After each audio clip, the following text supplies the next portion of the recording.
বিশেষ করে সোশ্যাল মিডিয়াতে দেখা দিয়েছে, এটাতে চিন্তিত না হয়ে উপায় নেই।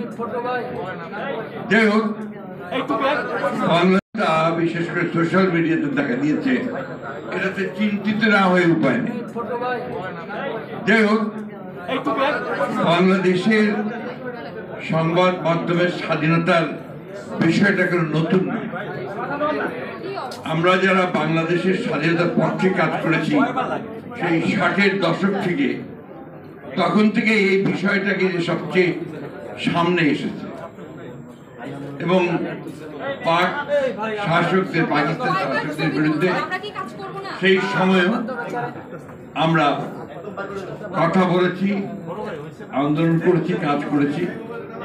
একটা সুবিধা ছিল যে তখন সংবাদ মাধ্যমের একটা নিজস্ব স্বকীয়তা ছিল, যেখান দিয়ে তাদেরকে কোনো গোষ্ঠীভুক্ত করা অতটা সহজ হতো। বরঞ্চ আমি যেটা বলতে চাই সেটা হচ্ছে তাদের সেই দেশপ্রেম, আন্তরিকতা এবং দায়িত্ববোধ আমার কাছে মনে হয়েছে যে অনেক উঁচু দরের ছিল। বর্তমান প্রেক্ষাপটে সংবাদপত্রের স্বাধীনতা নিঃসন্দেহে আগের চেয়ে বেড়েছে এবং আমি আজকে যেটা পত্রিকায় দেখলাম যে আন্তর্জাতিক আপনার মানদণ্ডে প্রায় 16% স্বাধীনতার বেড়েছে। সমস্যাটা দেখা দেয় তখনই যখন দেখি আমরা যে কোনো সংবাদ মাধ্যম গোষ্ঠী বলবো আজকাল, কারণ এখন তো গোষ্ঠী হয়ে গেছে, তারা আরেকটা গোষ্ঠীকে আক্রমণ করে এবং বিভিন্নভাবে আক্রমণ করে। কোনো জায়গায় যাকে দেখা যায় যে কোনো রাজনৈতিক গোষ্ঠীও সেটার সঙ্গে যুক্ত হয় এবং বিভিন্ন রকম রাজনৈতিক কর্মসূচিও প্রদান করে। আমি জানি না যে একটা গণতান্ত্রিক সমাজে, একটা মুক্ত সমাজে এটা কতটুকু গণতন্ত্রকে শক্তিশালী করতে সাহায্য করে।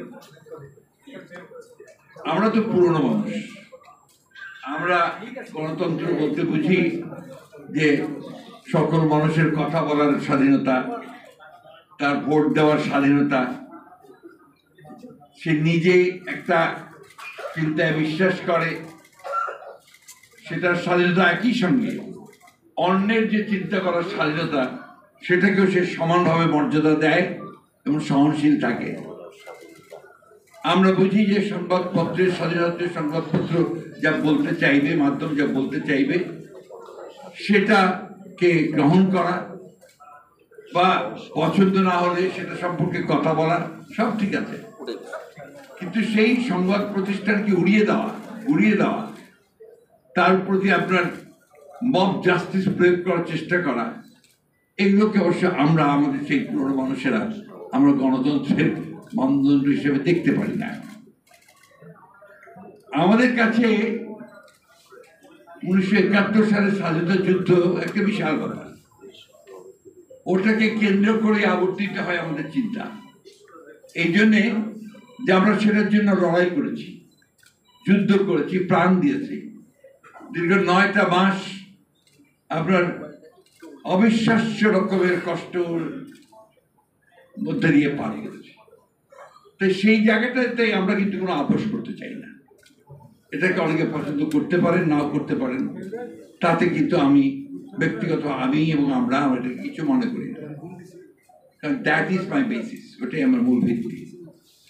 এরপরে আমরা বহু আন্দোলন করেছি, সংগ্রাম করেছি, লড়াই করেছি।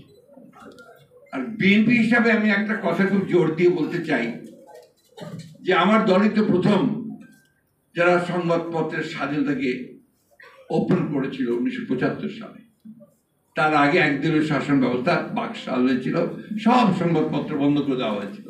এই কথাটা কিন্তু কেউ আলোচনা করেননি। আছে 4টি সংবাদপত্র ছাড়া সমস্ত রাজনৈতিক দলকে আপনার যেমন নিষিদ্ধ করা হয়েছিল, সংবাদপত্রগুলোকে নিষিদ্ধ করে দেওয়া হয়েছিল।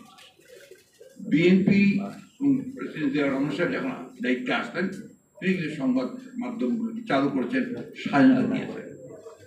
আমরা বলি না যে আমরা একেবারেই আপনার ধোয়া তুলসী পাতা, কিন্তু এই কথা নিঃসন্দেহে বলতে পারি যে আমরা নিঃসন্দেহে সংবাদপত্রের স্বাধীনতার জন্য অনেক বেশি কাজ করেছি। আজকের যে আকাশ আপনার মাধ্যম, এটা কিন্তু আমাদের দ্বারাই শুরু করা, এবং অনেকগুলো মিডিয়া আছে যেগুলো আমাদের সময় তৈরি করা আমাদের